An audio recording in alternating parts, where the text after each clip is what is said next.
Judges of the Supreme Court of India, Honorable Judges of the Delhi High Court, Mr. R. Venkataramani, the Attorney General of India, Mr. Manan Kumar Mishra, Chairman, Bar Council of India, and Member of the Parliament, Mr. S. Prabhakaran, Vice Chairman, Bar Council of India, Mr. Apur Kumar Sharma, Chairman, Executive Committee, Bar Council of India, Mr. Ved Prakash Sharma, Co-Chairman, Bar Council of India, respected delegates and representatives of the State Bar Council, esteemed members of the Bar, including senior advocates, I'm really overwhelmed with the welcome and greetings. Thank you so much for your kind words, Mr. Justice Rishikesh Roy, Mr. Justice Vibhu Bakru, Mr. Venkataramani, Manan Kumar Mishra, S. Prabhakaran, and Ved Prakash Sharma. It's been a long journey since I began practice in 1983. And then as a judge in the Delhi High Court in 2005, followed by my journey to the Supreme Court in 2019. In a way, then, when we look upon judiciary, how do we view the judiciary? What does the word judiciary mean? When we envision the judiciary, our minds are often gravitated towards image of judges in robes, presiding over courtrooms, delivering judgments that shape our lives of individuals and society. In the minds of many, judges are singular face of justice. Judges alone bear the respect and responsibility of ensuring justice is served. But this narrative is incomplete, if not fundamentally flawed. Judges are indeed a vital part of the judiciary, perhaps the most visible part. Judiciary is incomplete without advocates. Judiciary is in fact a collective name for the bench and the bar, where the judges are stakeholders in pursuit of justice. Advocates are part and parcel, playing the crucial and significant role in the judiciary. Judiciary is not 10,000-20,000 strong, consisting of the judges. Judiciary is equally fortified and represented by the advocates force, consisting of, now I am told, about 27 lakh advocates.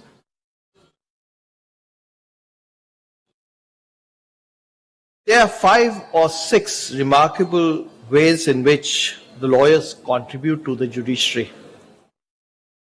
First, the rule of law is arguably the most basic requirement for any civilized society. Disputes are natural, so is their resolution. In ensuring the rule of law, you are the first face for anyone wanting or need of justice. You connect the citizens to the judges. You provide access to justice and judiciary. In other words, you are somewhat like the members of the legislature, the face, the mouthpiece, and spokesperson representing any and everyone in need of justice. You depict and portray the judiciary.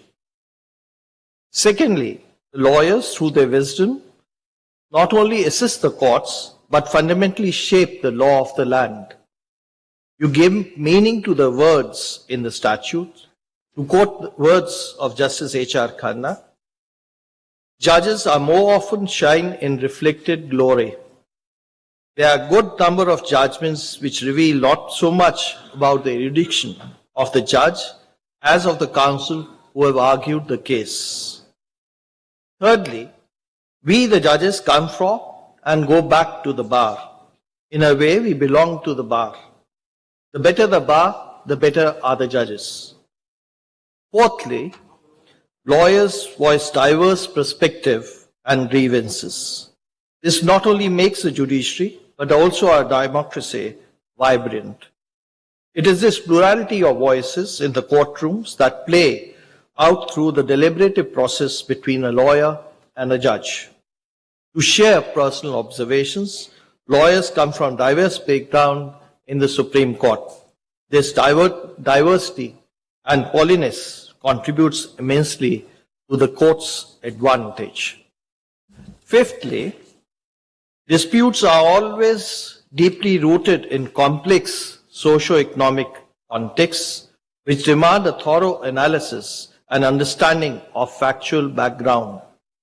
This is the subjective element of justice. Hence, complete justice demands that adjudication should not be restricted or an isolated academic exercise.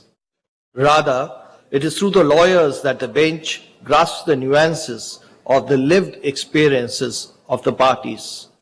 It is often thus said, with jurisprudence, lawyers most do it, but it is fact that they have all to do. With the sound views, their influence in many ways will be said to be incalculable. Ultimately, what is the judge's greatest concern? It is the apprehension of rendering a decision will fall short of doing justice. Thus, collaboration between the bench and the bar is crucial in upholding the spirit of justice. For these reasons, a well-prepared lawyer is an asset to the judiciary. It also means it is a tall burden cast on all of you, an oath no less than that of a judge, inherent in your role as an officer of a court. Lastly, when we refer to lawyers and judges as two wheels of the judiciary, we highlight their role in checking and balancing each other. It reflects the inbuilt checks within the judiciary. Advocate checks our actions, and we adjudicate, ensuring each fulfills their designated role.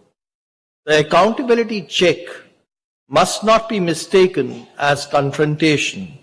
We are both accountable to the public as the judiciary. For example, addressing the issue of adjournments is not a critique of the judges or advocates. It speaks to the judiciary's commitment to improve as a whole. Though unelected, we are always accountable to the public and under their constant scrutiny. Today, we must acknowledge the challenges that continue to hinder functioning of the bench, the bar, and the judiciary. While India boasts of the world's largest lawyer communities in number, this numerical strength has not guaranteed quality and speedy access to justice.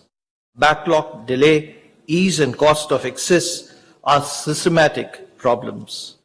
If left unaddressed, they will threaten to undermine the vision of rule of law and shall stall the progress and development we all need.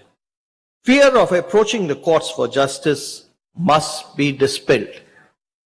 Friends, one of the effective ways to enhance accessibility and also assist the courts in efficient justice delivery system is through embracing resolution-oriented approach, particularly alternate dispute resolution methods.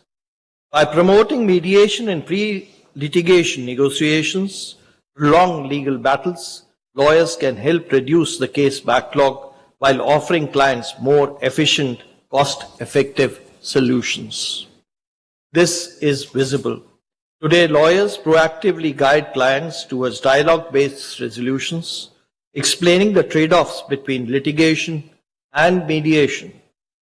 They have evolved into skilled negotiators both inside and outside courtrooms, with the Bar Council particularly developing guidelines for pre-litigation strategies. Inspiration from this can be found in the Commercial Courts Act of 2015. Section 12A of the Act mandates mediation before filing of a lawsuit in commercial disputes. Additionally, the legal profession must embrace self-evaluation through initiatives promoted by the Bar Council and various associations.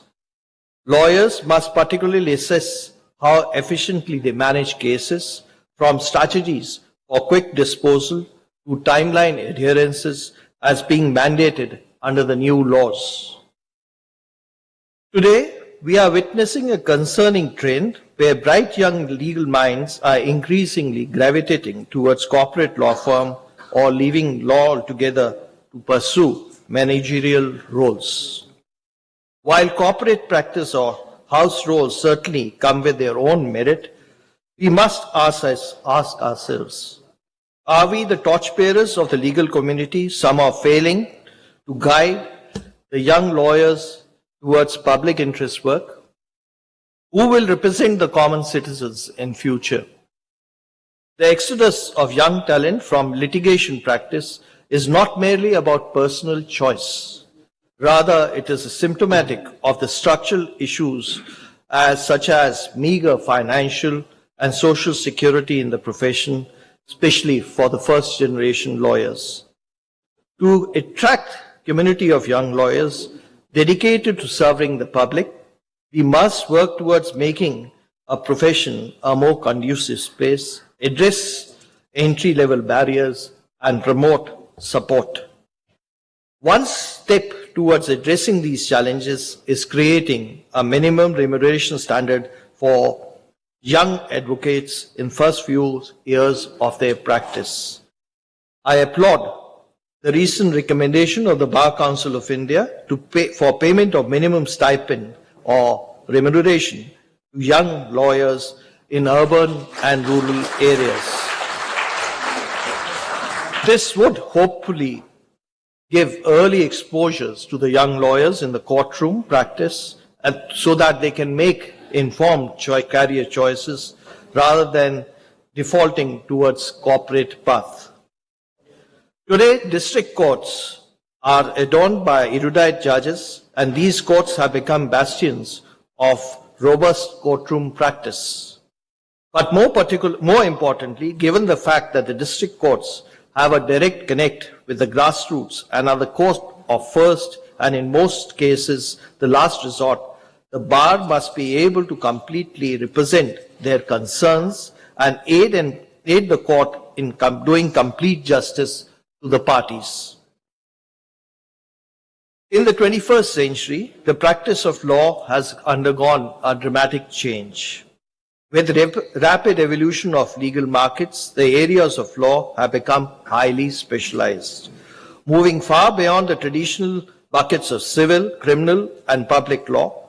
Now we have the niche fields in insolvency, intellectual property rights, arbitration, which have carved out sufficient space for the legal profession.